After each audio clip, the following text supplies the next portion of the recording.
Good afternoon aspirants. तो बहुत सारे एस्पिरेंट्स की डिमांड थी कि सर जेके एसएसबी के कुछ इंपॉर्टेंट क्वेश्चंस जो लास्ट टाइम पर हम एग्जाम से पहले रिवाइज कर लें, वो कुछ क्वेश्चंस हमारे लिए लेकर आओ। तो मैं फिर उसी सिलसिले में कल हमारी टीम बैठी थी, हम लोग बैठे थे, तो हमने वेरियस इंपॉर्टेंट या प्रीवियस ईयर क्वेश्चंस छाने हैं जो जेके एसएसबी के पॉइंट ऑफ व्यू से इंपॉर्टेंट है, और एसएससी में भी ये सवाल पूछे गए हैं जो प्रीवियस ईयर क्वेश्चंस है। तो हमने ये 72 क्वेश्चंस का सेट बनाया है जो जियोग्राफी और हिस्ट्री को लेकर है मेनली। तो मैं आशा करता हूं कि आप सब लोग अच्छे से तैयारी कर रहे होंगे, और ये जो मैं क्वेश्चन लेकर आया हूं इसमें भी हम क्विक रिवीजन करेंगे। अगर इनमें से कुछ क्वेश्चन एग्जाम में आ जाते हैं तो मेरी तपस्या सफल हो जाएगी, और अगर नहीं भी आते तो सिर्फ एक एग्जाम नहीं होना, एग्जाम बहुत सारे होने हैं, इससे आपकी नॉलेज और ज्यादा बढ़ेगी। तो चलिए शुरू करते हैं हम आज का अपना ये सिलसिला जो हमारे प्रीवियस ईयर क्वेश्चंस हैं जो आपके जेके एसएसबी एग्जाम के लिए काफी ज्यादा इंपॉर्टेंट हो सकते हैं। तो हमारे सामने जो पहला क्वेश्चन है वो ज्योग्राफी सेक्शन से हम उठाया हुआ है। ज्योग्राफी जो जूनियर असिस्टेंट के एग्जाम में पॉलिटिकल एंड फिजिकल डिविजन्स जो पूछी है भारत की, उसके ऊपर से क्वेश्चन है। फिजिकल डिवीजन के ऊपर क्वेश्चन है, हिमालयस के ऊपर क्वेश्चन है। तो क्वेश्चन असर्शन और रीजनिंग का है। तो सबसे पहले हम असर्शन समझेंगे, उसके बाद हम उसकी रीजनिंग देखेंगे, फिर हम देखेंगे कौन सा ऑप्शन इसमें सही लगता है। तो पहला जो असर्शन दी है वो कहा गया है, the Himalayas are called young fold mountains. ये आप सब हम सबको पता है, हिमालयास को क्या कहा जाता है? हिमालयास को कहा जाता है यंग फोल्ड माउंटेन्स। और ये हम पढ़ चुके हैं और पढ़ा भी है क्योंकि अब एग्जाम सर पर है। तो यंग फोल्ड माउंटेन्स इसको कहा जाता है। इसकी रीजनिंग दी गई है, the Himalayas were formed in recent geological times and are still rising due to tectonic forces. तो यहां पर हमारे सामने ऑप्शन है, चार ऑप्शंस है। इसमें ऑप्शन ए कहा गया है कि both A and R true. Assertion भी सही है, रीजनिंग भी सही है, and R is the correct explanation of A. और जो रीजनिंग है वो असर्शन की क्या है? सही स्टेटमेंट है। ऑप्शन ए ये पूछ रहा है। ऑप्शन बी पूछ रहा है both A and R true.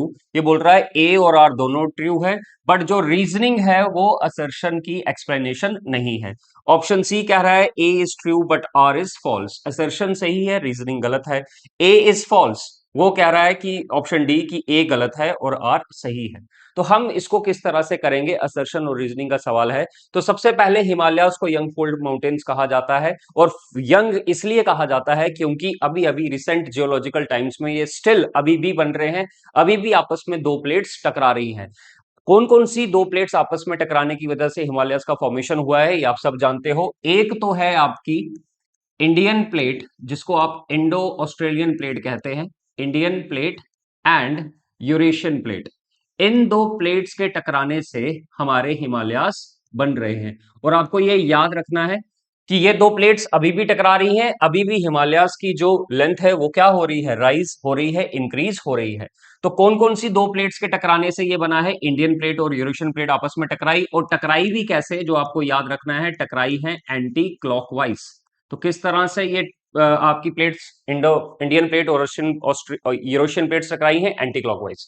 तो यहां पर जो पहली स्टेटमेंट है बिल्कुल सही है। हिमालयास को यंग फोल्ड माउंटेन्स कहा जाता है। क्यों कहा जाता है? कि अभी भी ये राइजिंग, अभी भी ये प्लेट्स टकरा रही हैं और बढ़ रही हैं। तो इसमें जो ऑप्शन ए है वो सही है। Both A and R true and R is the correct explanation of A. तो आई होप आपको ये क्वेश्चन समझ में आया होगा। अगले क्वेश्चन की तरफ बढ़ते हैं हम। वेस्टर्न घाट्स को लेकर क्वेश्चन है, जैसे कि आपने सबने पढ़ा है, इस समय जो तैयारी कर रहे हैं वेस्टर्न और ईस्टर्न घाट्स के बारे में। वेस्टर्न घाट्स को सह्याद्री भी कहा जाता है। तो सबसे पहले ये जो असर्शन है, वेस्टर्न घाट्स को क्या कहा जाता है ये आपको याद रखना है। इसका एक नाम है सह्याद्री। आप सबने पढ़ा है वेस्टर्न घाट्स को सह्याद्री भी कहा जाता है, अपने नोट्स में हम लिख सकते हैं। The Western Ghats are a biodiversity hotspot. Assertion कहा है ये बायोडाइवर्सिटी हॉटस्पॉट। अब बायोडाइवर्सिटी हॉटस्पॉट क्या है? यहां पर तरह तरह की आपके पास जितने भी स्पीशीज हैं, चाहे वो एनिमल्स की हो, चाहे वो प्लांट्स की हो, चाहे वो एम्फीबियंस की हो, तो सारी स्पीशीज यहां पाई जाती है। इस वजह से इसको बायोडाइवर्सिटी हॉटस्पॉट कहा जाता है वेस्टर्न घाट्स को। असर्शन ए बिल्कुल सही है। इसकी रीजनिंग दी गई है, they receive heavy orographic rainfall from the south west monsoon. इसका मतलब है ये है कि यहां पर बायोडाइवर्सिटी हॉटस्पॉट इसलिए है, इसलिए ज्यादा वेजिटेशन है, इसलिए ज्यादा जानवर है, इसलिए ज्यादा एम्फीबियंस है। क्यों? क्योंकि यहां पर क्या है? भारी बारिश पड़ती है from the south west monsoon में। तो इसका रीजनिंग भी बिल्कुल सही है, they receive heavy orographic rainfall. अब यहां पर ये क्वेश्चन है ओरोग्राफिक रेनफॉल। ओरोग्राफिक रेनफॉल क्या होता है? जब पहाड़ों से टकराकर हवा हवा जब पहाड़ों से टकराती है तो वो ऊपर की तरफ उड़ती है, ऊपर की तरफ उठने की वजह से क्लाउड्स कंडेंसेशन होता है और काफी बारिश पड़ती है। तो ओरोग्राफिक रेनफॉल कैसे होती है? ये माउंटेन्स के साथ कनेक्टेड है, तो आपको ये याद रखना है, माउंटेन से टकराने की वजह से जो बारिश होती है उसको ओरोग्राफिक रेनफॉल कहते हैं। और वेस्टर्न घाट्स में साउथ वेस्ट मानसून की वजह से ओरोग्राफिक रेनफॉल होती है। रेनफॉल ज्यादा होने की वजह से ज्यादा वेजिटेशन है, ज्यादा वेजिटेशन है तो ज्यादा प्लांट्स और एनिमल्स की स्पीशीज पाई जाती है, इस वजह से इसको बायोडाइवर्सिटी हॉटस्पॉट कहा जाता है। तो बिल्कुल सही, असर्शन ए भी सही है, इसकी रीजनिंग भी सही है। तो ऑप्शन में हम देखेंगे both A and R true and R is the correct explanation of A. तो आपको ये याद रखना है, बायोडाइवर्सिटी हॉटस्पॉट किसको कहा जाता है? आपके वेस्टर्न घाट्स को। अब कुछ आपको ये वाली चीज याद रखनी है। एक होती है पहाड़ की विंडवर्ड साइड, एक होती है पहाड़ की विंडवर्ड साइड। विंडवर्ड साइड होती है बिल्कुल माउंटेन के सामने वाली साइड, जहां पर सबसे ज्यादा बारिश होती है। बिल्कुल माउंटेन के सामने वाली साइड, माउंटेन के सामने वाली साइड, माउंटेन के सामने वाली साइड, सामने वाली साइड, इसको हम क्या बोलते हैं? Windward side. और एक होती है आपकी levered side, LWARD। Levered side क्या होता है? ये होता है रेन शेडो जोन। ये पहाड़ की दूसरी तरफ होता है और यहां पर बारिश क्या होती है? कम होती है, यहां पर बारिश कम होती है। विंडवर्ड साइड में बारिश ज्यादा होती है और लीवर्ड साइड में बारिश क्या होती है? कम होती है। ये आपको याद रखना है, विंडवर्ड साइड क्या है और लीवर्ड साइड क्या है। यहां पर भी एग्जाम में क्वेश्चन आता है। वेस्टर्न घाट्स को हम सह्याद्री हिल्स भी कहते हैं। और ये कहां कहां फैले हैं आपको याद रखना है, स्टेट्स कौन कौन सी हैं यहां पर, वेस्टर्न घाट्स कहां कहां तक फैले हुए हैं। गुजरात से स्टार्ट होता है, गुजरात में वेस्टर्न घाट्स पाए जाते हैं। उसके बाद महाराष्ट्र, गोवा, कर्नाटक, महाराष्ट्र, गोवा, कर्नाटक, कर्नाटक, केरल, और कुछ पार्ट इसका कहां पर है? तमिलनाडु में भी है। तो ये आपको याद रखना है। ये जो आपके वेस्टर्न घाट्स हैं जिनको सह्याद्री माउंटेन्स भी कहा जाता है, ये आपके गुजरात, महाराष्ट्र, गोवा, कर्नाटक, केरल, तमिलनाडु में फैले हुए हैं। अगर हम इनकी हाईएस्ट पीक की बात करें, मैं यहां लिख लेता हूं, अगर मैं इनकी हाईएस्ट पीक की बात करूं, याद रखना वेस्टर्न घाट्स के हाईएस्ट पीक मैं बता रहा हूं जो एग्जाम के लिए इंपॉर्टेंट है। अगर मैं हाईएस्ट पीक की बात करूं तो उसका नाम है अनायमुदी, ANAIMUDI, अनायमुदी। और ये कहां पर है? केरल में है। अनायमुदी कहां पर है? केरल में है। वो वेस्टर्न घाट्स का क्या है? हाईएस्ट पीक है। और इसको एवरेस्ट ऑफ साउथ इंडिया भी कहा जाता है। क्या कहा जाता है इसको? एवरेस्ट ऑफ साउथ इंडिया भी इसको कहा जाता है। तो अनाईमुदी जो वेस्टर्न घाट्स की हाईएस्ट पीक है, इसको एवरेस्ट ऑफ साउथ इंडिया भी कहा जाता है। अगर आपको पूछे साउथ इंडिया की हाईएस्ट पीक कौन सी है तो अनाईमुदी। अगर आपको पूछे वेस्टर्न घाट्स की हाईएस्ट पीक कौन सी है तो आप क्या बोलोगे? अनाईमुदी। तो यहां पर एक नेशनल पार्क भी है, इराविकुलम नेशनल पार्क। तो आपको याद रखना है, इसी अनाईमुदी वेस्टर्न घाट्स में एक नेशनल पार्क है जिसको हम बोलते हैं Eravikulam national park, Eravikulam national park. तो ये भी आपको याद रखना है, Eravikulam national park, Eravikulam national park आपका वेस्टर्न घाट्स में है। और इसको साउथ इंडिया का हाईएस्ट पीक भी कहा जाता है। इसमें वेरियस पासेस भी हैं। Most famous passes, western Ghats के फेमस पासेस जो आपको याद रखने हैं, फेमस पासेस जो हैं आपके, भोर घाट, आपने पढ़ा होगा भोर घाट के बारे में। भोर घाट है, पाल घाट है, पाल घाट है, ये इंपॉर्टेंट है। और पलक्कड़ घाट है। तो ये आपको सारी चीजें याद रखनी है जो मोस्ट इंपॉर्टेंट है। तो ये जो क्वेश्चन है ये इंपॉर्टेंट है आपका जेकेएसएसबी पॉइंट ऑफ व्यू से। अगले क्वेश्चन की तरफ बढ़ते हैं, ज्योग्राफी का next question, which of the following hills is not located in Meghalaya. तो क्वेश्चन अच्छे तरीके से पढ़ना है, समझना है। इसमें यह पूछा है इनमें से कौन सा जो पहाड़ है वो मेघालय में प्रेजेंट नहीं है। तो खासी हिल्स, गारो हिल्स, जयंतिया हिल्स, ये तो प्रेजेंट है। बट जवादी हिल्स जो है वो आपका तमिलनाडु में है। जवादी हिल्स कहां पर है? तमिलनाडु में। तो आपको याद रखना है, यहां पर जो क्वेश्चन है विच of the following hills is not located in Meghalaya, तो इनमें से कौन सा जो हिल है वो आपका मेघालय में नहीं है। तो वो आपका जवादी हिल्स है जो कहां पर है? तमिलनाडु में है, मेघालय में नहीं है। बाकी खासी, गारो, जयंतिया हिल्स आपके मेघालय में प्रेजेंट है। नेक्स्ट आगे हम बढ़ते हैं नेक्स्ट क्वेश्चन के बारे में। तो ये यहां पर है, ज्योग्राफी का ही नेक्स्ट क्वेश्चन है। In which of the following states is Vindhya range not located? आपने विंध्या रेंज के बारे में पढ़ा होगा। विंध्या रेंज नॉर्थ इंडिया और साउथ इंडिया के बीच में बैरियर का काम करती है, और यहां पर पूछा है किस स्टेट में विंध्या रेंज प्रेजेंट नहीं है। तो गुजरात में प्रेजेंट है, मध्य प्रदेश में प्रेजेंट है, राजस्थान में प्रेजेंट नहीं है, तो इसका आंसर हो जाएगा राजस्थान। तो यहां पर जो विंध्या रेंज है इसके बारे में हम लोगों ने पढ़ना है। विंध्या रेंज जो है नॉर्थ इंडिया और साउथ इंडिया के बीच में बैरियर का काम करती है। ये नर्मदा नदी के ऊपर है और गंगा नदी के नीचे। तो विंध्या रेंज कहां पर नहीं है? तो राजस्थान में ये प्रेजेंट नहीं है। अगर मैं highest peak of Vindhya range की बात करूं, अगर मैं हाईएस्ट पीक की बात करता हूं, विंध्या रेंज के हाईएस्ट पीक की, तो आपको याद रखना है विंध्या रेंज का जो हाईएस्ट पीक है उसको बोलते हैं सद्भावना शिखर। क्या बोला जाता है उसको? सद्भावना शिखर। तो आपको ये याद रखना है, सद्भावना शिखर जो है वो क्या है? हाईएस्ट पीक है। इसी को ही क्या कहा जाता है? इसी को कहा जाता है गुडविल पीक। इसी को कहा जाता है गुडविल पीक। गुडविल पीक भी इसको कहा जाता है, और भी इसके बड़े सारे नाम हैं। और जैसे आप लोगों ने पढ़ा है, और इसको कालूमर पीक भी कहा जाता है, KALUMAR, कालूमर पीक। तो ये आपको याद रखनी है चीजें जो मोस्ट इंपॉर्टेंट है। Vindhya range act as a divider between North India and South India. Vindhya range जो है वो गंगा नदी के नीचे है, गंगा नदी के नीचे और नर्मदा नदी के ऊपर है। और विंध्या रेंज का जो हाईएस्ट पीक है वो है सद्भावना शिखर, जिसको गॉडविल पीक भी कहा जाता है और कालूमर पीक भी कहा जाता है। नेक्स्ट बढ़ते हैं अगले क्वेश्चन की तरफ। Which of the following is known as Sahyadri mountains? इनमें से किसको सह्याद्री माउंटेन कहा जाता है? Western Ghats, Eastern Ghats, Shivalik range या विंध्या रेंज? अभी मैंने बताया वेस्टर्न घाट्स को क्या कहा जाता है? वेस्टर्न घाट्स को कहा जाता है सह्याद्री माउंटेन्स। नेक्स्ट क्वेश्चन की तरफ बढ़ते हैं। नेक्स्ट क्वेश्चन है विच of the following is an example of residual mountain? इनमें से कौन सी रेजिडुअल माउंटेन की एग्जाम्पल है? ऐसे माउंटेन्स जो टूट रहे हैं इस समय, तो इसके बारे में पूछा है और न्यूज में भी चल रहा था। तो जो अरावली है ये बेस्ट एग्जाम्पल है किसकी? रेजिडुअल माउंटेन की। इसका जो आपका जो, अगर हम बात करें अरावली की, अगर हम बात करते हैं अरावली की, तो अरावली का हाईएस्ट पीक हमको याद रखना है। यहां पर मैं लिख लेता हूं, highest peak of Aravalli. Aravalli का जो हाईएस्ट पीक है, एग्जाम में पूछा गया है, अरावली का जो हाईएस्ट पीक है वो है गुरु शिखर। क्या है? गुरु शिखर। गुरु शिखर इसका हाईएस्ट पीक है, और ये कहां पर है? माउंट आबू। माउंट आबू एक टूरिस्ट प्लेस है, कहां पर? राजस्थान में। माउंट आबू इन राजस्थान। राजस्थान। तो हाईएस्ट पीक अरावली का क्या है? आपका गुरु शिखर, और ये माउंट आबू हाईएस्ट पॉइंट है इसका। ठीक। और ये आपका गुजरात, राजस्थान, हरियाणा, दिल्ली तक फैले हुए हैं। कहां तक फैले हुए हैं? गुजरात, राजस्थान, राजस्थान, हरियाणा, हरियाणा और दिल्ली तक फैले हुए हैं अरावली।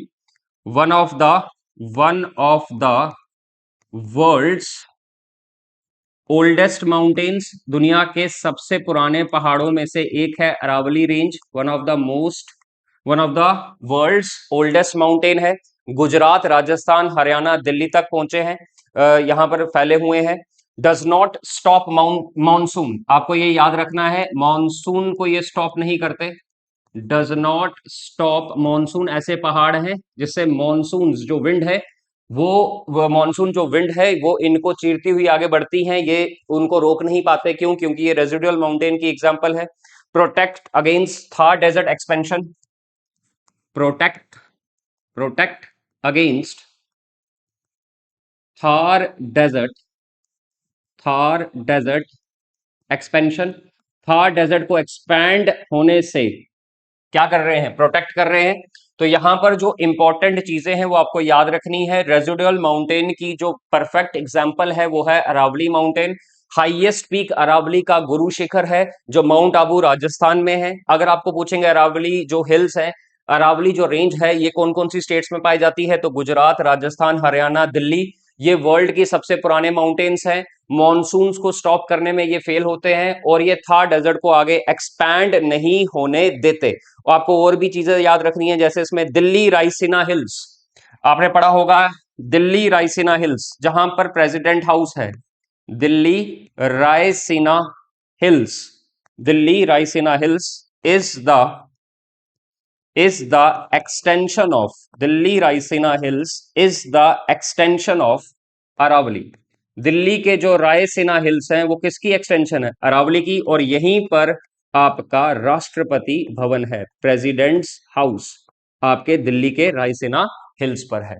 तो ये कुछ इंपॉर्टेंट चीजें हैं जो आपको एग्जाम पॉइंट ऑफ व्यू के लिए क्या करनी है, याद करनी है, एग्जाम में पूछी जाती है।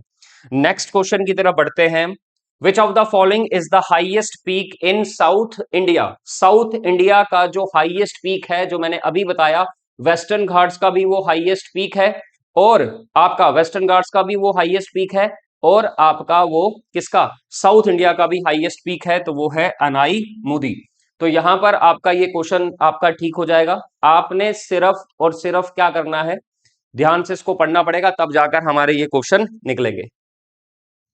नेक्स्ट क्वेश्चन की तरफ बढ़ते हैं। Which of the following is the oldest mountain range in India? अभी मैंने बताया इनमें से कौन सी ओल्डेस्ट माउंटेन रेंज है, तो वो हमारे कौन से हैं, अरावली हिल्स हैं, जो सबसे क्या है, पुराने आपके पहाड़ हैं। नेक्स्ट क्वेश्चन की तरफ बढ़ते हैं। Next question, which of the following valleys is not correctly matched? इनमें से कौन सी वैली करेक्टली मैच्ड नहीं है? तो Neora valley Darjeeling, Neora valley Darjeeling, Markha valley Ladakh, ये बिल्कुल सही है, ये बिल्कुल सही है। साइलेंट वैली केरल, ये भी बिल्कुल सही है। तो यहां पर जो हमसे पूछा गया है वो ये पूछा गया है कि इनमें से कौन सा करेक्टली मैच नहीं है, तो न्योरा वैली दार्जिलिंग ये करेक्टली मैच्ड नहीं है। तो आपको याद रखना है जो न्योरा वैली नेशनल पार्क है वो कालिम्पोंग डिस्ट्रिक्ट है वेस्ट बंगाल में। Neora valley national park, Neora valley जो है वो कहां पर है, Kalimpong district, Kalimpong, Kalimpong district, West Bengal, ये वेस्ट बंगाल में। एग्जाम पॉइंट ऑफ व्यू से जो आपको याद रखना है वो क्या रखना है कि आपका मारखा वैली लद्दाख में है, साइलेंट वैली केरल में है, जबकि न्योरा वैली दार्जिलिंग में नहीं है। न्योरा वैली कहां पर है आपकी, Kalimpong district, West Bengal. Next question की तरफ बढ़ते हैं। Champion series are located in which state? यहां पर चैंपियन सीरीज की बात की गई है, ये आपका आंध्र प्रदेश में है, कर्नाटका में है, तमिलनाडु में है, और यहां आपका केरल में। तो इसका आंसर है कर्नाटका। जो जो चैंपियन सीरीज है वो कहां पर है, कर्नाटका में। अब आप बोलोगे चैंपियन सीरीज क्या है, तो इसके बारे में आपको लिखना पड़ेगा। तो हम लिखते हैं it is a geological series with in Dharwad rock system. It is a geological series, it is a geological series within Dharwad, Dharwar, Dharwad rock system. Dharwad rock system के अंडर आने वाली ये जियोलॉजिकल सीरीज है, और ये कोलार और रायचूर डिस्ट्रिक्ट में है। कोलार और Raichur district, Kolar and Raichur, Kolar and Raichur district. Famous for, आपने सुना होगा KGF, famous for KGF, Kolar, Kolar gold mines. तो ये कोलार गोल्ड माइंस के लिए फेमस है, और इन्हीं गोल्ड माइंस को हमने चैंपियन सीरीज का नाम दिया है, जो आपके लिए बहुत ज्यादा इंपॉर्टेंट है। कोलार गोल्ड माइंस या कोलार गोल्ड फील्ड्स। तो ये जियोलॉजिकल ये जो चैंपियन सीरीज है किस स्टेट में है, कर्नाटका में। कर्नाटका में कोलार और रायचूर डिस्ट्रिक्ट में, और ये फेमस किसके लिए है, कोलार गोल्ड फील्ड्स के लिए। और इसी धारवाड़ रॉक सिस्टम के अंदर, ये धारवाड़ रॉक सिस्टम के अंदर आती है, और इसी को नाम दिया गया है चैंपियन सीरीज। नेक्स्ट अगला क्वेश्चन जो है, Birupa is a distributary of which river? Most important, जो भिरूपा है वो किसकी डिस्ट्रीब्यूटरी है, गोदावरी की, कृष्णा की, महानदी की, या सोन की? तो इसका आंसर है महानदी।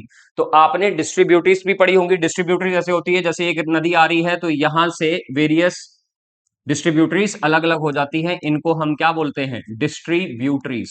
क्या है, मेन नदी से अलग होकर बहने वाली नदियों को क्या बोलते हैं? डिस्ट्रीब्यूटरीज।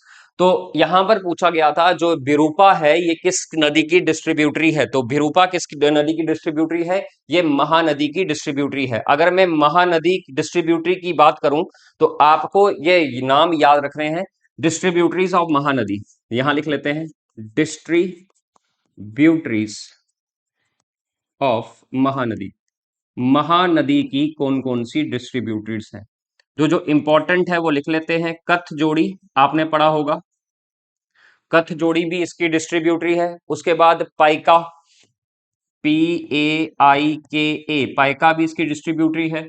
और भी बड़ी सारी नदियां हैं जैसे चित्रोपताला, चित्रोपताला, चित्रोपताला, चित्रोपताला। तो डिस्ट्रीब्यूटरीज ऑफ महानदी कौन सी है? कथ जोड़ी, पाइका, चित्रोपताला, दया और भार्गवी। दया और भार्गवी, और भार्गवी, भार्गवी। तो ये क्या है? महानदी की डिस्ट्रीब्यूटरीज। तो बिरूपा भी उनमें से एक है। Birupa is the distributary of which river? ना गोदावरी की है, ना कृष्णा की है, ना सोन की है। तो ये किसकी डिस्ट्रीब्यूटरी है? किसकी डिस्ट्रीब्यूटरी है? महानदी की। नेक्स्ट अगर हम बात क्वेश्चन करते हैं, along which river is Badrinath temple located? Badrinath temple किस भगवान को समर्पित है? ये विष्णु टेम्पल है। कौन सा टेम्पल है? विष्णु टेम्पल है। विष्णु भगवान को ये समर्पित है।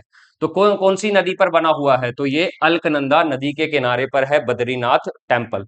और अलकनंदा नदी जो कहां से आती है? ये आती है सतोपंथ ग्लेशियर से। ये कहां से आती है? सतोपंथ ग्लेशियर से, आपने पढ़ा होगा। सतोपंथ ग्लेशियर से अलकनंदा नदी निकलती है। भागीरथी कहां से आती है? भागीरथी आती है गंगोत्री ग्लेशियर से। भागीरथी आती है आपकी गंगोत्री ग्लेशियर से। आपकी जो गंगा है ये दो नदियों के संगम से बनती है, अलकनंदा, अलकनंदा एंड भागीरथी। ये दो नदियों के संगम से बनती है, अलकनंदा एंड भागीरथी, इन देवप्रयाग। देवप्रयाग एक जगह है जहां पर दो नदियों का संगम होता है, confluence of, confluence of Alaknanda and Bhagirathi in Devprayag. और वहां से निकलती है हमारी पवित्र गंगा नदी। और साथ में आपका मंदाकिनी है। मंदाकिनी है चोराबाड़ी ग्लेशियर। मंदाकिनी कहां से निकलती है? मंदाकिनी जो नदी है, मंदाकिनी रिवर का सोर्स है चोरा, चोरा बरी ग्लेशियर, या इसको कहीं जगह पर सुमेरो ग्लेशियर भी कहा गया है। तो आपको ये इंपॉर्टेंट चीजें याद रखनी है। क्या है? और मंदाकिनी नदी के किनारे कौन सा टेम्पल है? ये आपका है केदारनाथ वैली या केदारनाथ टेम्पल। तो क्वेश्चन क्या था? Along which river is Badrinath temple located? Badrinath मंदिर जो है वो किस नदी के किनारे है? तो उसका आंसर क्या है?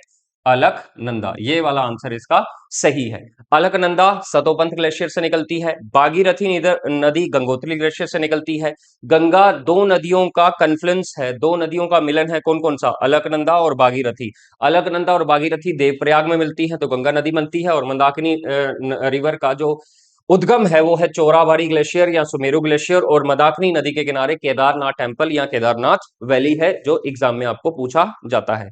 नेक्स्ट क्वेश्चन जो है वो है largest tributary of Yamuna is? Largest tributary पूछी है किसकी? यमुना की। तो वो कौन सी है? टोन्स रिवर है। ये आपको याद रखना है। ये सबसे बड़ी ट्रिब्यूटरी है किसकी? यमुना नदी की। यमुना नदी निकलती है यमुनोत्री ग्लेशियर से। यमुना नदी कहां से निकलती है? फ्रॉम यमुनोत्री, यमुनोत्री ग्लेशियर से यमुना नदी निकलती है। और इसका जो माउंटेन पीक है, और ये माउंटेन जो पीक है, माउंटेन पीक है वो है बंदर पूंछ, बंदर, बंदर पूंछ पीक, बंदर पूंछ पीक। यहां से ये नदी आपकी निकलती है और ये मर्ज विद गंगा, और ये गंगा में मिल जाती है। और ये गंगा की ट्रिब्यूटरी है। Merge with Ganga, merge with Ganga in Triveni Sangam. Triveni Sangam जहां होता है गंगा यमुना सरस्वती का, इन प्रयागराज, और प्रयागराज में जाकर ये मिल जाती है यूपी में। ठीक है। तो लार्जेस्ट ट्रिब्यूटरी ऑफ यमुना क्या है? टोन्स नदी। आई होप आपको क्लियर हुआ होगा। नेक्स्ट क्वेश्चन है विच of the following river does not join Chambal river? इनमें से कौन सी जो है आपकी नदी है जो चंबल रिवर को नहीं मिलती। तो यहां पर आपका जो मोस्ट इंपॉर्टेंट क्वेश्चन है जो एग्जाम में पूछा गया है, आप एक बार इसको करो। मैं थोड़ा पानी पी लेता हूं।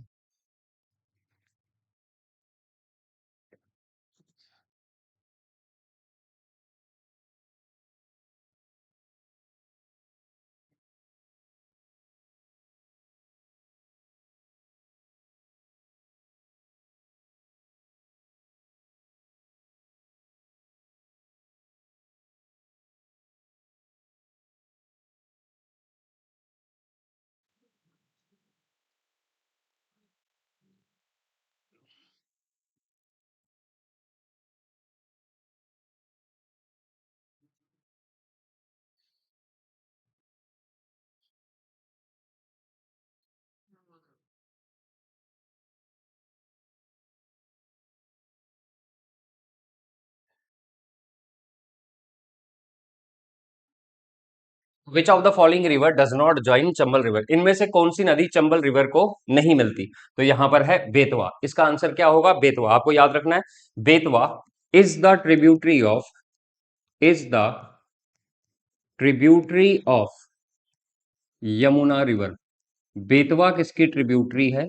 यमुना रिवर की क्या है? ट्रिब्यूटरी है। तो चंबल नदी में नहीं मिलती, बाकी सारी चंबल नदी में मिलती है। शिप्रा, काली सिंध और पार्वती ये किसकी ट्रिब्यूटरी है? चंबल की। बेतवा किसकी ट्रिब्यूटरी है? यमुना रिवर की। नेक्स्ट क्वेश्चन है, रूप Narayana river is a tributary of which river? रूप नारायणा किस नदी की ट्रिब्यूटरी है? तो आपको याद रखना है, रूप नारायणा जो है वो आपकी यहां पर कौन से की ट्रिब्यूटरी है? तो मोस्ट इंपॉर्टेंट है, करिए जरा एक बारी। रूप Narayana river is a tributary of which river? तो किस नदी की ये ट्रिब्यूटरी है? तो ये हुगली रिवर की क्या है? ट्रिब्यूटरी है। तो ये आपको याद रखना है, रूप नारायणा जो नदी है, रूप Narayana river, reverse of India आपको पढ़ के जाना इंपॉर्टेंट है। रूप नारायणा रिवर जो है वो किसकी ट्रिब्यूटरी है? हुगली नदी की ट्रिब्यूटरी है। ठीक है। दामोदर को क्या बोला जाता है? Sorrow of Bengal. दामोदर को क्या बोला जाता है? Sorrow of Bengal. ठीक है। दामोदर को सौरो ऑफ बंगाल कहा जाता है। तो ये आपको याद रखना है, मोस्ट इंपॉर्टेंट है। बढ़ते हैं अगले क्वेश्चन की तरफ। तो जो इंपॉर्टेंट है, अगला क्वेश्चन जो है वो ये है, the tributary of Brahmaputra river which forms border between Assam and West Bengal? तो सबसे पहले ब्रह्मपुत्र जो नदी है वो एक ट्रांस बाउंड्री रिवर है। ट्रांस बाउंड्री रिवर, ब्रह्मपुत्र नदी ट्रांस बाउंड्री रिवर है। ट्रांस बाउंड्री रिवर वो नदी होती है जो अलग अलग देशों में बहती है। जैसे ये कहां कहां बहती है? ये बहती है सबसे पहले चाइना, तिब्बत से होकर आती है। ठीक है जी। उसके बाद ये इंडिया में, भारत में आती है। उसके बाद ये कहां चली जाती है? बांग्लादेश चली जाती है। बांग्लादेश चली जाती है। तो आपको याद रखना है, ब्रह्मपुत्र नदी एक ट्रांसबाउंडरी रिवर है जो चाइना, इंडिया और बांग्लादेश में बहती है। तिब्बत में इसको कहा जाता है, तिब्बत में इसको कहा जाता है यारलंग सैंगपो।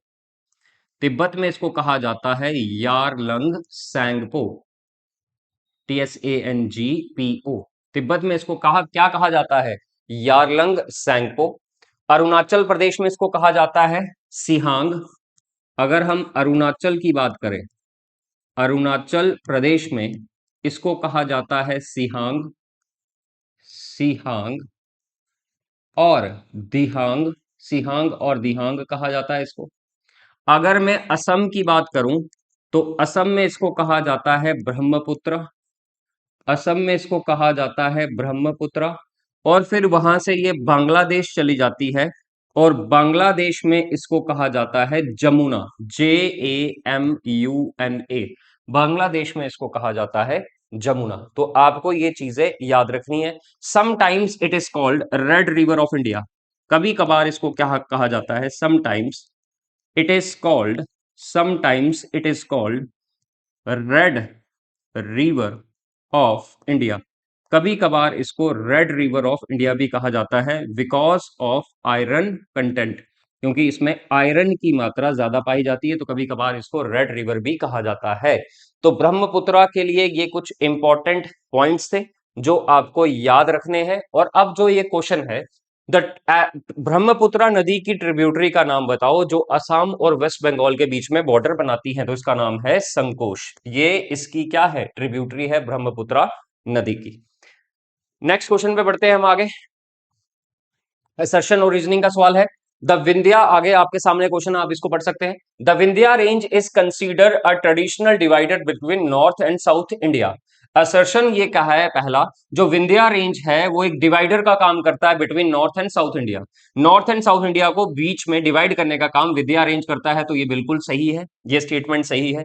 इसकी रीजनिंग दी है, it lies south of the Ganga plains, Ganga plains के ये साउथ में है और नर्मदा नदी के नॉर्थ में है, तो ये भी आपकी लाइन बिल्कुल सही है। तो इसका जो ऑप्शन होगा वो ये सही होगा। Both A and R true and R is the correct explanation of A. I hope आपने ये पढ़ा होगा, आपने समझा होगा।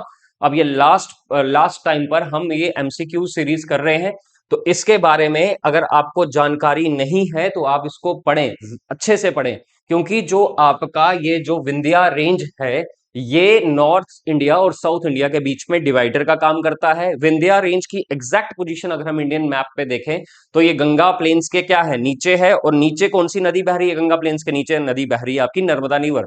तो गंगा प्लेन्स के नीचे और नर्मदा नदी के ये नॉर्थ में है, तो इसका ऑप्शन ए बिल्कुल सही होगा।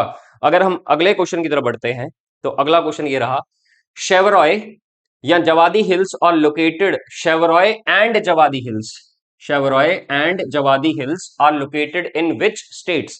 तो यहां पर बोला है शेवरॉय और जवादी हिल्स आपके कहां पाए जाते हैं, तो ये पाए जाते हैं तमिलनाडु में। इसका आंसर होगा तमिलनाडु। तो आपको ये सीरीज याद रखनी है, इंपॉर्टेंट क्वेश्चन हो सकता है आपके एग्जाम पॉइंट ऑफ व्यू से।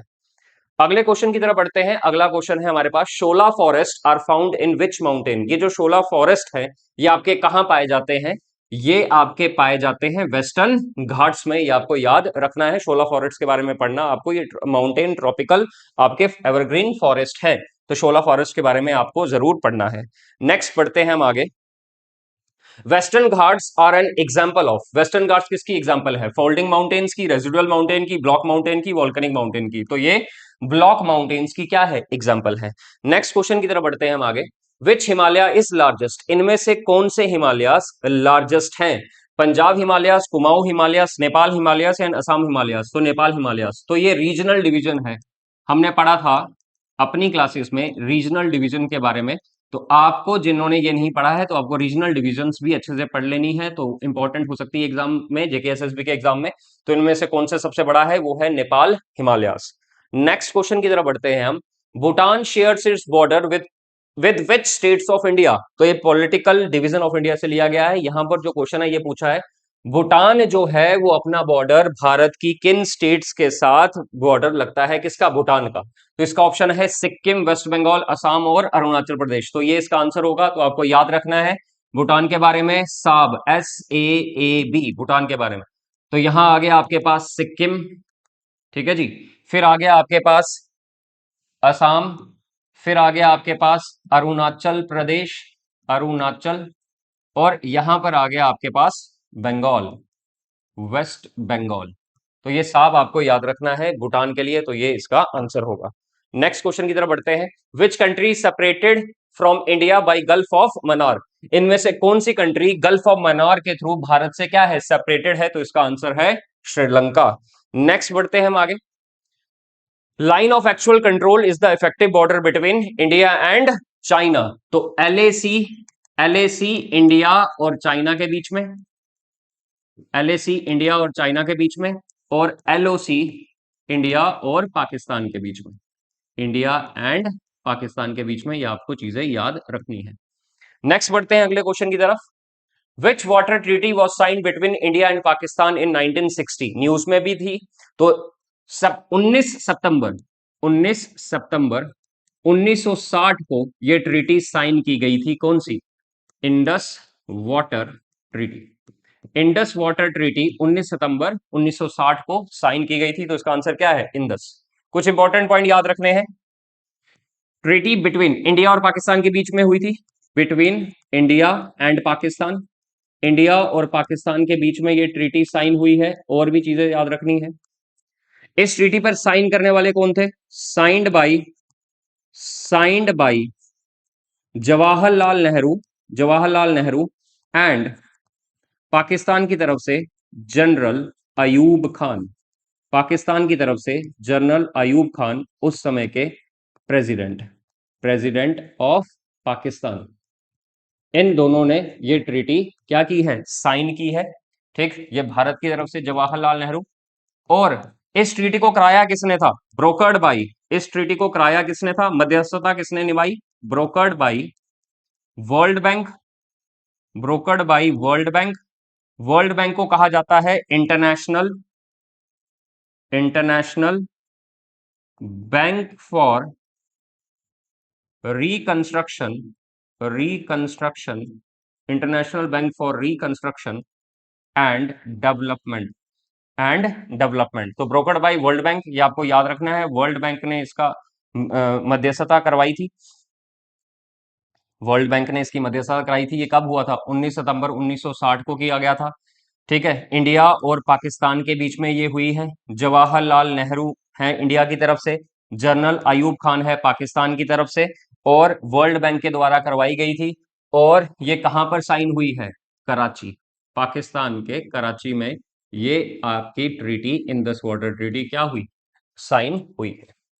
नेक्स्ट बढ़ते हैं हम आगे। In which year was Sri Lanka discovered by the Portuguese, most important question है, एसएससी में पूछा गया है, एसएससी सीजीएल में ये क्वेश्चन पूछा गया था। In which year was Sri Lanka discovered by the Portuguese, Sri Lanka को किसने डिस्कवर किया है, पोर्तुगीज ने डिस्कवर किया है, और ये कब किया था, 1505 में। तो ये इसका आंसर होगा 1505। नेक्स्ट क्वेश्चन की तरफ बढ़ते हैं। What is the main religion of Myanmar, Myanmar का मेन रिलीजन है बुद्धिज्म, हमारी नेबरिंग कंट्री म्यांमार, जिसको पहले क्या कहा जाता था, बर्मा। तो ये आपका यहाँ मेन रिलीजन बुद्धिज्म है। Next question, which Indian state is surrounded by Bangladesh on north, on it's north and south, तो कौन सी भारतीय स्टेट है जो बांग्लादेश से घिरी हुई है, नॉर्थ में भी, उसके नॉर्थ में भी और साउथ में भी, तो इसका आंसर है त्रिपुरा। तो ये आपको याद रखना है, त्रिपुरा इसका क्या है, आंसर है। नेक्स्ट बढ़ते हैं आगे। The world's highest polo ground is located in park, in POK, POK में दुनिया की सबसे ऊंची पोलो ग्राउंड है, वो उसका नाम क्या है, वो आपको याद रखना है। आई थिंक यहां पर स्कार्दू नहीं होगा, शार्दू होगा कुछ, इसका नाम है स्कार्दू, ओकारा, कसूर, ओटोक, स्कार्दू नहीं है, इसका नाम कुछ और है। थोड़ी सी गलती हो गई है यहाँ पर, इसको चेक करते हैं, क्रॉस चेक करते हैं एक बारी, इसको देखो, इस क्वेश्चन को हम इसको जरा चेक करते हैं। यहाँ ऑप्शन थोड़े से गलत लिखे हैं, ऑप्शन यहाँ पर गलत लिखे हैं, ऑप्शन गलत लिखे हैं, तो उसको हम अभी सही करेंगे। शांदूर है, स्कार्दू नहीं है, यहां पर क्या है, शांदूर, SHANDUR, तो शांदूर इज द राइट आंसर। तो वर्ल्ड्स हाईएस्ट पोलो ग्राउंड जो क्या है, वो है शांदूर, इधर लिख लेता हूं, क्या है, शांदूर, SHANDUR, शांदूर। तो ये इसका सही आंसर है, शांदूर। ठीक है जी, बढ़ते हैं आगे। Depsang plains are located in, Depsang plains की बात की गई है, Depsang plains are located in which states या यूनियन टेरिटरीज, तो यहां पर इस दस्पांग प्लेन्स की बात की है, तो वो लद्दाख यूटी में पाए जाते हैं। तो आपने इसके बारे में पढ़ना है, ये इंपॉर्टेंट है आपका JKSSB exam point of view से। नेक्स्ट क्वेश्चन है, the valley which located near Siachen and gifted to China by Pakistan in 1963, तो यहां पर आपकी the valley which located near, जो ऐसी वैली जो सियाचिन के नजदीक है और चाइना को गिफ्ट दे दी थी पाकिस्तान ने 1963 में, तो उस वैली का नाम है सक्शगाम वैली, तो उस वैली का नाम है सक्शगाम वैली, आपको याद रखना है। Next question, Kaladan project is a project of India and which of the following country, तो ये जो कालधान प्रोजेक्ट है, ये ट्रेड रूट के बारे में, ये जो कालधान प्रोजेक्ट है एक्चुअली ये ट्रेड रूट के बारे में बात करता है कालधान प्रोजेक्ट, और ये भारत और किस कंट्री के बीच में है, तो ये भारत और म्यांमार के बीच में है, म्यांमार इसका क्या है, राइट आंसर है। नेक्स्ट क्वेश्चन आगे बढ़ते हैं। Operation Meghdoot is related to, ये जो ऑपरेशन मेघदूत है ये किसके साथ रिलेट है, ये 13 अप्रैल 1984 को हुआ था, 13 अप्रैल 1984 को ऑपरेशन मेघदूत किया गया है। तो ये कहां पर किया था, सियाचिन ग्लेशियर में, सियाचिन ग्लेशियर में किया गया था by Indian army, Indian army की तरफ से ये ऑपरेशन मेघदूत लॉन्च किया गया था पाकिस्तान के खिलाफ 13 अप्रैल 1984 को। कहां पर? सियाचिन ग्लेशियर में। नेक्स्ट क्वेश्चन है, Susta region is disputed between India, between which of the following countries? ठीक है जी, ये जो सुस्ता रीजन है ये क्या बताया है? डिस्प्यूटेड, लड़ाई का घर है। किस किस के बीच में? India Nepal, India Maldives, India PoK या इंडिया सिक्किम। तो आपको याद रखना है सुस्ता रीजन इंडिया और नेपाल के बीच में क्या है? डिस्प्यूटेड है। ये भी इंपॉर्टेंट है, इसके बारे में आपको जानकारी होनी चाहिए। नेक्स्ट क्वेश्चन बढ़ते हैं आगे। माउंट तपोनू इज सिचुएटेड, माउंट तपोनू की बात की गई है, इस माउंट तपोनू नहीं होगा, माउंट जपोनू होगा। Japuno, JAPUNO, mount, mount Japuno, JAPUNO, mount Japuno की बात की गई है। तो ये जो माउंट जपोनू है is situated in which of the following states? Mount Japuno के स्टेट में है ये पहाड़? ये आपका है सिक्किम में। तो आपने अच्छी तरीके से एग्जाम में पढ़ना है। ये कुछ हमारा इंपॉर्टेंट एमसीक्यूज हम आपको लेकर आए थे, ये इंपॉर्टेंट हो सकते हैं आपके एग्जाम पॉइंट ऑफ व्यू के लिए, तो आपको इसको रिवाइज करना है। क्विक रिवीजन है, अब लास्ट टाइम जा रहा है क्योंकि एग्जाम है सर पे जूनियर असिस्टेंट का। तो मेरी कोशिश है कि ज्यादा से ज्यादा प्रीवियस ईयर क्वेश्चन आपके सामने लेकर आऊं मैं जीएस के।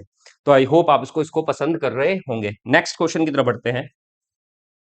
विच of the following hills is situated in Andhra Pradesh? इनमें से कौन से पहाड़ आपके आंध्र प्रदेश में फॉल करते हैं? तो यहां पर है आपका which of the following hills situated in Andhra Pradesh, तो आंध्र प्रदेश में है नागारी हिल्स। तो ये इसका सही आंसर होगा। कैमूर नहीं, पंचमढ़ी नहीं, गिरनार हिल्स, इनके बारे में आपको पढ़ना पड़ेगा, इंपॉर्टेंट है, इसको पढ़ना घर पर। नगारी हिल्स आपका कहां पर है? आंध्र प्रदेश में। Next, in which of the following states is Shatrunjay hills located? इनमें से कौन से राज्य में शत्रुंजय हिल्स आपके पाए जाते हैं? तो शत्रुंजय हिल्स ये जो है ये जैनिज्म के साथ जुड़े हुए हैं, जैनिज्म के साथ जुड़े हुए हैं। तो आपको याद रखना है जैनिज्म के साथ ये जुड़े हुए हैं, रिलेट करते हैं शत्रुंजय हिल्स, और ये कहां पर है? गुजरात में। तो इसका सही आंसर क्या है? गुजरात है।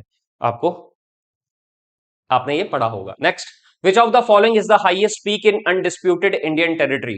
अनडिस्प्यूटेड इंडियन टेरिटरी में इनमें से कौन सा भारत का सबसे ऊंचा पर्वत है? तो वो है नंदा देवी। अगर अनडिस्प्यूटेड की बात करें तो वो क्या है? नंदा देवी।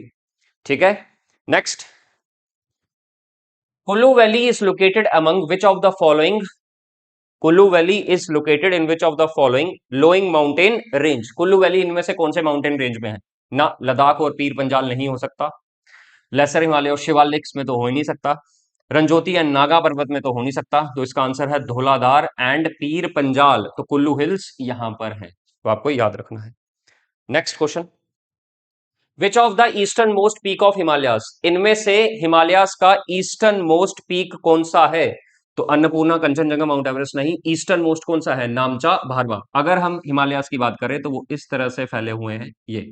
ठीक है, यहां आ गया आपके पास नांगा पर्वत, नांगा पर्वत, और यहां आता है आपका नामचा भारवा। तो ये ईस्ट है और ये क्या है? वेस्ट है, और ये क्या है आपके? हिमालयास, हिमालयास। तो ईस्टर्न मोस्ट पॉइंट कौन सा है? नामचा भारवा, ये आपने पढ़ा हो। ठीक है, आई होप आपको ये समझ में आ रही होंगी चीजें, क्योंकि एग्जाम है, आपने इनके बारे में पढ़ा भी होगा। Next question, the part of Himalayas lying between Sutlej and Kali river? Sutlej और काली रिवर के बीच में, तो ये सतलुज और काली रिवर के बीच में आपके कौन से हिमालयास पड़ते हैं? एक बार आप इसको देखो क्वेश्चन को। तो क्वेश्चन आपके सामने है, ये रीजनल डिवीजन ऑफ हिमालयास के ऊपर से क्वेश्चन है, प्रीवियस ईयर क्वेश्चन है। तो यहां पर आपको देखना है, इस पे आपने टिक लगाना है। Part of Himalayas, the part of Himalayas lying between the Sutlej and Kali river is, इसका आंसर है पंजाब हिमालयास नहीं हो, नेपाल हिमालय, कुमाऊं हिमालयास इसका क्या है? आंसर है। तो आपको ये याद रखना है। Next question, the Patkai hills belong to which mountain ranges? तो पटकाई हिल्स के बारे में आपने सुना होगा। पटकाई हिल्स कौन से माउंटेन पे है? हिमाचल में नहीं हो सकती, हिमगिरी नहीं, हिंदू कुश नहीं, तो इसका आंसर क्या है? पूर्वांचल। तो पूर्वांचल के पहाड़ों में पटकाई हिल्स है। Next, beyond the dash the Himalayas bend sharply to the south and spread along the eastern boundary of India? अगर हिमालयास की बात करें, हिमालयास जो है वो इस तरीके से, beyond the dash the Himalayas bend sharply, ठीक, sharply to the south and spread, to south and spread, ये ईस्टर्न पॉइंट है, ये वेस्टर्न पॉइंट है। तो हमें ईस्ट पॉइंट की बात की गई है। ईस्टर्न पॉइंट में इंडिया का क्या पड़ता है, तो आप यहां पर देखो, जोजिला पास नहीं हो सकता, नेपाल बॉर्डर नहीं हो सकता, भूटान बॉर्डर नहीं हो सकता, तो दिहांग गॉर्ज इसका क्या है आंसर है। This is the right answer. Next question की अगर हम बात करें, Baltoro glacier is located in, most important है, ग्लेशियर के ऊपर है, तो आपने पढ़ा है, ये इंपॉर्टेंट है, शुरू शुरू में यही आता है आपका काराकोरम माउंटेन रेंज पर है बाल्टारो ग्लेशियर। नेक्स्ट क्वेश्चन है, Nanda Devi peak is located in which Indian state, Nanda Devi peak जो है आपका कौन से राज्य में है, हिमाचल प्रदेश में नहीं हो सकता, उत्तर प्रदेश में नहीं है, सिक्किम में नहीं है, तो ये कहां पर है, उत्तराखंड में है, ये इसका क्या है आंसर है। Next question, which of the following events took place in the, अच्छा अब आ गया हिस्ट्री वाला सेक्शन, ठीक है, हिस्ट्री वाला सेक्शन है अब, तो यहां पर क्वेश्चन है most important, which of the following events took place in the United province in February 1922, United province आज का उत्तर प्रदेश, उस समय भारत, इसमें इंडिया के पॉइंट ऑफ व्यू से पूछा है, यूनाइटेड प्रोविंस से आपने कंफ्यूज नहीं होना है, प्रीवियस ईयर क्वेश्चन है। फरवरी 1922 में कौन सी ऐसा इवेंट हुआ था, तो आपके सामने ऑप्शन है क्विट इंडिया, चोरी चोरा, खिलाफत या काकोरी, तो आपको पता है क्विट इंडिया हुआ है 1942 में, तो ये तो हो नहीं सकता, ठीक है जी। चोरी चोरा इंसिडेंट, नॉन कॉपरेशन मूवमेंट बंद हो गया था, तो चोरी चोरा किया गया था, चोरी चोरा किया गया था बोल रहा हूं, चोरी चोरा नॉन कॉपरेशन मूवमेंट चल रहा था और फिर थाना जला दिया गया था, चोरी चोरा इंसिडेंट हुआ था, तो ये तो आपको पता ही है। तो यहां पर क्या हो सकता है भाई, तो ये तो जो है, ये चोरी चोरा इंसिडेंट तो 1922 में हुआ है, ये हो सकता है आंसर चोरी चोरा इंसिडेंट, क्योंकि खिलाफत मूवमेंट 1919 में हुई, ये आपको याद रखना है, और काकोरी ट्रेन इंसिडेंट 1925 में हो रहा है, तो यहां पर 1922 का पूछा है, तो चोरी चोरा हमारा क्या होगा, सही आंसर होगा। आई होप आपने ये पढ़ा होगा, और आपको पढ़ना भी है क्योंकि ये एग्जाम में पूछा जाता है। नेक्स्ट क्वेश्चन है, Indian national army was formed in which of the following countries, Indian national army किस कंट्री में बनी थी, तो ये Indian national army, Indian national army, Indian national army 1942 में बनाई गई थी by captain Mohan Singh, by captain Mohan Singh ji के द्वारा ये बनाई गई है, इंडियन नेशनल आर्मी 1942 में, और ये कौन सी कंट्री में बनाई गई थी, तो ये बनाई गई थी सिंगापुर में। 1943 में सुभाष चंद्र बोस ने इसको क्या किया था, कमांड किया था, 1943 में आए थे, ठीक है बच्चों, तो आपको ये याद रखना है। तो इंडियन नेशनल आर्मी 1942 में बनी कहां पर, सिंगापुर में, और किसने बनाई है, बाई कैप्टन मोहन सिंह ने, ठीक, ये याद रखना है। Next question, being the president of Indian National Congress, who among the following had called for complete independence from British Raj in 1929, पूर्ण स्वराज, पूर्ण स्वराज या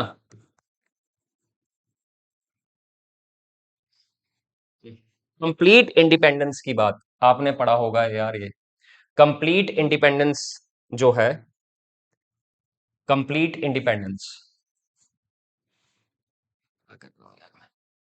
लाहौर सेशन हुआ था, लाहौर सेशन हुआ था 1929 में, जिसमें ऑफ आईएनसी, जिसमें कंप्लीट इंडिपेंडेंस की बात की गई थी, जिसमें किसकी बात की गई थी, कंप्लीट इंडिपेंडेंस की बात की गई थी बाई जवाहरलाल नेहरू, जवाहरलाल नेहरू साहब ने ये पूरी कंप्लीट इंडिपेंडेंस की बात की गई थी, तो इसका आंसर है जवाहरलाल नेहरू, याद रहेगा, ये इंपॉर्टेंट है, मोस्ट इंपॉर्टेंट है, बड़ी बार एग्जाम में ये पूछा गया है क्वेश्चन, ठीक है। नेक्स्ट क्वेश्चन हम बढ़ते हैं, 50th क्वेश्चन हमारा, 49th, on 31st October 1940 who among the following, on 31st October 1940, who among the following was arrested for offering individual satyagraha to protest against India's forced participation in Second World War? तो India को participate करवाया जा रहा था second world war में, उसका पुरजोर विरोध किया गया 31 अक्टूबर 1940 को, और उस बंदे के द्वारा इंडिविजुअल सत्याग्रह भी किया गया था 31 अक्टूबर 1940 को। इनमें से वो कौन महानुभाव हैं जिन्होंने 31 अक्टूबर 1940 को इंडिविजुअल सत्याग्रह किया था ताकि भारत का जो force participation second world war में है वो ना हो? तो इसका जो आंसर है, मोस्ट इंपॉर्टेंट क्वेश्चन है, इसका आंसर भी आपका क्या है? जवाहरलाल नेहरू। ये इन आंसर है, आपको ये याद रखना है। Next, who among the following personalities renounced his knighthood after Jallianwala Bagh massacre? Jallianwala Bagh massacre कब हुआ? 13 अप्रैल 1919 को। रोलैट एक्ट के खिलाफ, आपने पढ़ा होगा, रोलैट एक्ट के खिलाफ ये लोग क्या निकले थे? बाहर निकले थे। ठीक है, इसको ब्लैक एक्ट भी कहा जाता है, काला कानून, ब्लैक एक्ट, ब्लैक एक्ट भी इसको कहा जाता है। ठीक है जी। तो यहां पर जलियांवाला बाग मैसेकर के बाद नाइटहुड, नाइटहुड क्या है? सर्वोच्च, ये सबसे ऊंचा क्या है? पुरस्कार है इंग्लैंड का। ठीक है, इंग्लैंड वाले जो सबसे जो इनका टॉप जो इनका जो प्राइज है, पुरस्कार है इंग्लैंड का, वो क्या है? नाइटहुड है। तो नाइटहुड ये किसने ये टाइटल वापस कर दिया था? तो आपको याद है, रविंद्रनाथ टैगोर साहब ने अपना नाइटहुड का टाइटल वापस कर दिया था। और साथ में महात्मा गांधी ने, महात्मा गांधी ने गोल्ड का मेडल मिला था इनको, महात्मा गांधी रिटर्न्ड, रिटर्न्ड केसर ए हिंद। और महात्मा गांधी ने केसर ए हिंद का टाइटल क्या कर दिया था? रिटर्न कर दिया था जलियांवाला बाग मैसेकर के बाद। Next question, which of the following Satyagraha was started by doctor Bhimrao Ambedkar in 1927? Most important question, तो ये आपको याद रखना है। तो इनमें से कौन सा सत्याग्रह डॉक्टर भीमराव अंबेडकर ने 1927 में स्टार्ट किया था? वो है महद सत्याग्रह। कौन सा सत्याग्रह? महद सत्याग्रह। ठीक है, तो महद सत्याग्रह में क्या था? जितने भी दलित लोग थे उनको जो है टैंक से पानी नहीं पीने दिया जाता था, तो उसी का विरोध डॉक्टर भीमराव अंबेडकर कर रहे थे और इन्होंने महद सत्याग्रह 1927 में चलाया था। और इसको चवदार लेक सत्याग्रह भी कहा जाता है। और चवदार लेक सत्याग्रह, चवदार लेक सत्याग्रह, तो ये भी आपको याद रखना है। Next, Who among the following leaders founded the women's wings of Congress in 1940? इनमें से कौन से लीडर ने वुमेन विंग, कांग्रेस की वुमेन विंग 1940 में स्टार्ट की थी? सुचिता कृपलानी। ये आपकी first CM of United province भी रही हैं। First, sorry, women CM of United province. ठीक है, 1963, डेट भी याद रख लेना, इन 1963, इन 1963। तो वुमेन्स विंग चलाने वाली कांग्रेस की कौन सी थी? सुचिता कृपलानी। ठीक है जी। नेक्स्ट, ऑन 15 अगस्त 1947, 15 अगस्त 1947 को जो पहले प्रधानमंत्री थे भारत के, जवाहरलाल नेहरू, उन्होंने इंडियन नेशनल फ्लैग रेज किया था रेड फोर्ट से। रेड फोर्ट से, क्वेश्चन क्या है? On 15th August 1947, the first Prime Minister of India, Jawaharlal Nehru, raised the Indian national flag above the Red Fort in New Delhi from तो कहां से किया था? Delhi gate, Kashmiri gate, Ajmeri gate, बहुत सारे गेट हैं रेड फोर्ट के, तो इसका आंसर है लाहौरी गेट। तो लाहौरी जो गेट है किसका? रेड फोर्ट का। तो वहां से उस दिन 15 अगस्त 1947 को जो लाल किले पे जवाहरलाल नेहरू ने झंडा लहराया था, वो कहां से किया था? लाहौरी गेट से। तो ये इसका आंसर है, most important. Next, who moved the resolution proposing that the national flag of India will be horizontal tricolour? किसने रेजोल्यूशन प्रपोज किया था कि भारत का जो नेशनल फ्लैग है वो हॉरिजॉन्टल ट्राई कलर होगा, जिसमें सैफरन व्हाइट और डार्क ग्रीन इक्वल प्रोपोर्शंस में होगा? ऑप्शन ए सरदार वल्लभ भाई पटेल, जवाहरलाल नेहरू, महात्मा गांधी, डॉक्टर राजेंद्र प्रसाद। तो ये आंसर है जवाहरलाल नेहरू, मोस्ट इंपॉर्टेंट। तो इन्होंने ही ये प्रपोजल दिया था। और ये प्रपोजल जो दिया था वो कब दिया था? 22 जुलाई 1947, 22 जुलाई 1947 को, ये आपको याद रखना है प्रपोजल कब दिया। 22 जुलाई 1947। नेक्स्ट क्वेश्चन, शिशिर कुमार घोष इन 1875, शिशिर कुमार घोष ने 1875 में नेशनलिज्म की फीलिंग को जगाने के लिए भारतीयों के बीच में क्या एस्टेब्लिश किया था? तो शिशिर कुमार घोष ने किया है इंडिया लीग को एस्टेब्लिश। कब? 1875 में, इन 1875। तो आपको ये याद रखना है। Next question, which of the following events took place before the partition of Bengal in 1905? 1900 partition of Bengal 1905 के पार्टीशन ऑफ बंगाल से पहले कौन सा इवेंट हुआ है इनमें से? तो 1905 से पहले तो जलियांवाला बाग मैसेकर तो हो नहीं सकता, ये 1919 में हुआ है। काकोरी इंसिडेंट 1925 में हुआ है, तो ये तो बाद में हुए हैं, ये तो हो नहीं सकता। चोरी चोरा इंसिडेंट 1922 में हुआ है, तो ये भी नहीं हो सकता। हाँ, ये है आपका plague commissioner killed by Chapekar brothers. Plague commissioner को मारा गया था चापेकर ब्रदर्स की तरफ से। तो ये जो इवेंट है ये आपका इंपॉर्टेंट है। चोरा चोरी इंसिडेंट 1922 में प्लेग कमिश्नर को ये जो मारा गया था ये पार्टीशन ऑफ बंगाल से पहले का है, और ये मारा गया था 22 जून 1897 को। 22 जून 1897। ठीक है, तो यहां पर ये जो प्लेग कमिश्नर था इसका नाम जो था वो था आपका Walter Charles Rand. Walter Walter Charles Rand, RAND। तो ये प्लेग कमिश्नर है जिसका नाम था Walter Charles Rand. Killed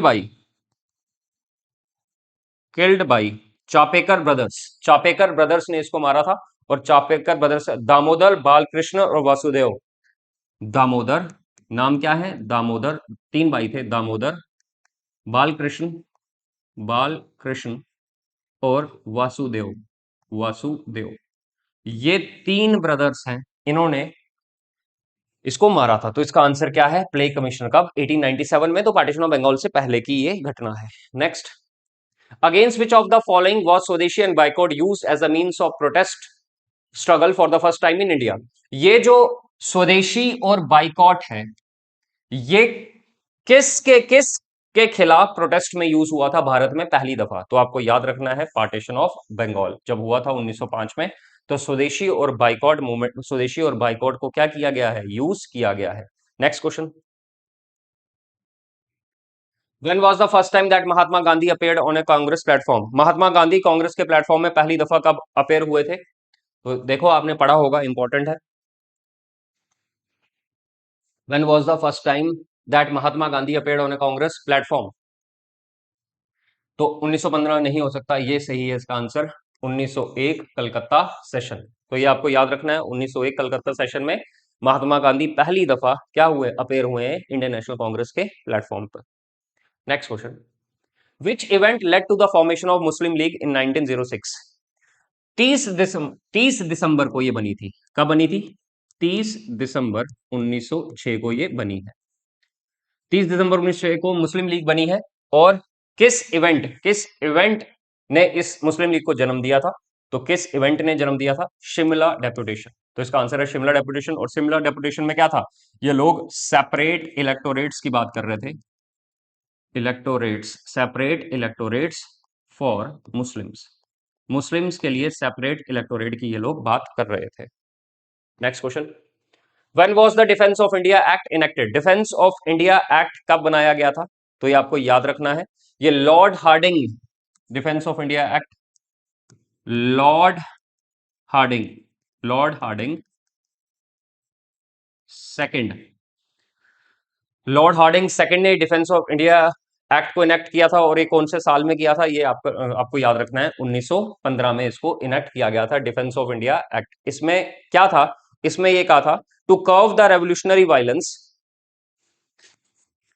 to curb the revolutionary violence. और ये टाइम है वर्ल्ड वॉर फर्स्ट। तो उस समय डिफेंस ऑफ इंडिया एक्ट पास किया गया लॉर्ड हार्डिंग के टाइम पीरियड में 1915 में। इसमें यह कहा गया था जितना भी रेवोल्यूशनरी वायलेंस है, जो भारत देश में जो क्रांतिकारी हैं, जो वायलेंस है, उसको क्या करना है? उसको किसी भी तरीके से रोकना है। तो डिफेंस ऑफ इंडिया एक्ट लेकर आए थे, और वर्ल्ड वॉर फर्स्ट हो रहा था उस समय, तो कुछ बड़ी सारी चीजें अंग्रेजों ने भारत के लिए की थी। Next, what was the swadeshi movement called in the state of Andhra Pradesh? तो स्वदेशी मूवमेंट को आंध्र प्रदेश में क्या कहा जाता है? तो आंध्र प्रदेश में इसको कहा जाता है वंदे मातरम मूवमेंट। तो आपको यह याद रखना है कि स्वदेशी मूवमेंट को आंध्र प्रदेश में क्या कहा जाता है? Vande Mataram movement. Next question, in which year did the home rule movement started? Home rule movement कब स्टार्ट हुई? 1916 में। कौन कौन? बाल गंगाधर तिलक साहब और एनी बेसेंट। एनी बीसेंट, आपने इनके बारे में पढ़ा होगा, तो ये आपको याद रखना है। Next question, who among the following was the founder of tiger legion और free India legion? Tiger legion और फ्री इंडिया लेगोन और आजाद हिंद फौज, इसको आजाद हिंद फौज भी कहा जाता है। तो टाइगर लियोन आपको याद रखना है, या फ्री इंडिया लियोन, इसको आजाद हिंद फौज भी कहा जाता है। तो ये किसने फाउंडर थे? ये थे सुभाष चंद्र बोस, इसका राइट आंसर है। Next question, when was Alluri Sitarama Raju arrested ending a 2 year arm tribal struggle? तो ये ट्राइबल स्ट्रगल के बारे में बात की गई है, तो आपको याद रखना है, ये मोस्ट इंपॉर्टेंट हो सकता है भाई, ये ट्राइबल स्ट्रगल जो है। तो रामपा रेबिलियन चलाया था इन्होंने, कौन सा? रामपा रेबिलियन। आपको याद रखना है, एक विद्रोह हुआ था Ramappa rebellion against Britishers. Ramappa rebellion against Britishers. तो ये क्या था? फॉरेस्ट काटे, डिफॉरेस्टेशन के खिलाफ, अगेंस्ट डिफॉरेस्टेशन, डिफॉरेस्टेशन। पेड़ काटे जा रहे थे, ठीक है ना? तो पेड़ काटे जा रहे थे, तो लोग जो यहाँ पर आदिवासी लोग जो जंगलों में रहते थे, उनके लिए बचा ही नहीं था कहाँ रहना है। तो अलूरी सीताराम राजू ने रामपा रेबिलियन चलाई थी ब्रिटिशर्स के खिलाफ। तो अलारू अलूरी सीताराम राजू को जब अरेस्ट किया गया, ठीक है, तो कब अरेस्ट किया गया, ये यहां पर क्वेश्चन पूछा है, तो मई 1924। तो आपको याद रखना है, अलूरी सीताराम राजू कौन सी चला रहे थे? मैं फिर से लिख लेता हूं, Rampa rebellion, RAMPA, Rampa rebellion, ठीक है, जंगल काटे जा रहे थे against forest clearance, against against forest clearance, ठीक है जी। तो कोई हाल। Next, in which year did the Koya rebellion take in which year did the Koya rebellion took place in the eastern Godavari tract? तो कोया रेबिलियन के बारे में आपको लिखना है, कोया रेबिलियन, ठीक है, ये क्या थी? अगेंस्ट, किसके अगेंस्ट थी? Against colonial rule, against colonial rule and zamindars, और ये जमींदार्स के खिलाफ थी। एंड जमींदार, कोया रेबिलियन गोदावरी ट्रैक्ट में, ये कॉलोनियल रूल के खिलाफ थी, और ओप्रेसिव जमींदारी सिस्टम, जमींदार मतलब ओप्रेसिव जमींदारी सिस्टम, ओप्रेसिव जमींदारी, ओप्रेसिव जमींदारी सिस्टम, ओप्रेसिव जमींदारी सिस्टम। तो यहां पर किस ईयर में ये कोया रेबिलियन हुआ? तो आपको याद रखना है 1879 और 1880, कोया रेबिलियन। तो ये आपको याद रखना है कोया रेबिलियन के बारे में। नेक्स्ट, ठीक है जी, नेक्स्ट आ जाते हैं यहां पर, कुछ ठीक। At which of the following place did C. Raja Gopalachari break the salt law in the year 1930? इनमें से कौन सी जगह पर सी राजा गोपालचारी ने नमक कानून तोड़ा था 1930 में? तो ये आपके सामने है। तो तमिलनाडु में तोड़ा था, जहां तक मुझे याद रहा है। कहां तोड़ा था? तमिलनाडु में तोड़ा गया था, ये तमिलनाडु स्टेट है। और तिरुचि नहीं होगा, तिरुपति मदुराई, ये होगा वेदरन्याम, तमिलनाडु में। इस जगह पर, कहां पर? वेदरन्याम, यहां पर राजा गोपालचारी ने साल्ट लॉ तोड़ा था 1930 में। Next, what was the name of the women's regiment in the Indian national army founded by Subhash Chandra Bose? Subhash Chandra Bose के द्वारा जो इंडियन नेशनल आर्मी बनाई गई थी, उसमें वुमेन रेजिमेंट का नाम क्या था?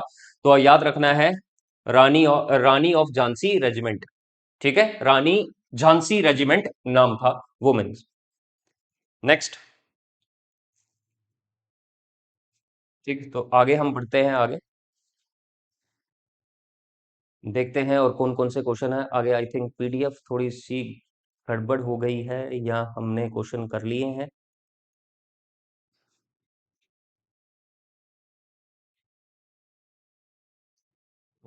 68 क्वेश्चन आ गया, एक मिनट। 69 नहीं है, 70। हाँ, the authorities of which country denied permission to land the ship. Ship का नाम है कोमा घाटा मारू, ठीक है, जिसमें भारतीयों को लेकर ये शिप जा रही थी। और इनमें से किस कंट्री की अथॉरिटीज ने इंडियंस को लैंड होने से क्या कर दिया था, मना कर दिया था। तो कौन सी कंट्री है, कनाडा। तो फिर वो गदर मूवमेंट चली थी, उसके बारे में आपने पढ़ा होगा। नेक्स्ट क्वेश्चन है, the origin of DPSP directive principles of the state policy can be trace to which of the following. Gandhi Irwin pact से तो डीपीएसपी का कोई मतलब नहीं है, पूना पैक्ट से भी कोई डीपीएसपी का मतलब, सेकंड राउंड टेबल कॉन्फ्रेंस भी नहीं। तो कराची रेजोल्यूशन जो हुआ था, ठीक है ना, सरदार पटेल जिसके अध्यक्ष थे, सरदार पटेल, वल्लभ भाई पटेल जिसके अध्यक्ष थे, तो कराची रेजोल्यूशन में डीपीएसपी, ठीक है जी। और फंडामेंटल राइट्स के बारे में भी कहा गया था, फंडामेंटल राइट्स, इसके बारे में आपको पढ़ना है भाई, ठीक है ना। तो मैं किसी दिन, अब तो एग्जाम आ चुका है, तो आप इसके बारे में थोड़ी सी जानकारी रख सकते हो, ले सकते हो। Next question, who among the following freedom fighters was one of the founders of Fergusson college in Pune in 1885। ये एसएससी सीजीएल का लेटेस्ट क्वेश्चन है, इंपॉर्टेंट है। इनमें से कौन से freedom fighters Fergusson college of Pune की स्थापना की है 1885 में। तो आपको याद रखना है बाल Gangadhar Tilak Maharaj, Bal Gangadhar Tilak, Fergusson college in Pune. Next question, Motilal Nehru and C R Das gave up their legal practices during which movement. किस मूवमेंट में, किस मूवमेंट, कौन सा मूवमेंट जब चल रहा था जब मोतीलाल नेहरू और सी आर दास ने अपनी जो लीगल प्रैक्टिसेस थी उसको क्या कर दिया था, छोड़ दिया था। तो ये नॉन कॉपरेशन मूवमेंट जो 1920 से 1922 के बीच में चली, इसका आंसर है नॉन कॉपरेशन मूवमेंट। तो ये कुछ क्वेश्चंस थे जो आपके एग्जाम पॉइंट ऑफ व्यू के लिए क्या हो सकते हैं दोस्तों, इंपॉर्टेंट हो सकते हैं। तो मैंने कोशिश करी है, ये प्रीवियस ईयर क्वेश्चन है, इनमें जेके एसएसबी और एसएससी का क्या है, मिक्सचर है। अगर इनमें से क्वेश्चन बन जाते हैं तो बहुत अच्छी बात, अगर नहीं बनते तो सिर्फ एक एग्जाम नहीं होना जूनियर असिस्टेंट का, आगे और भी बहुत ज्यादा एग्जाम होंगे, तो आपके लिए ये फायदे का सौदा हो सकता है। आई होप आपको इसको पढ़ने में मजा आया होगा। तब तक के लिए जय हिंद, जय भारत।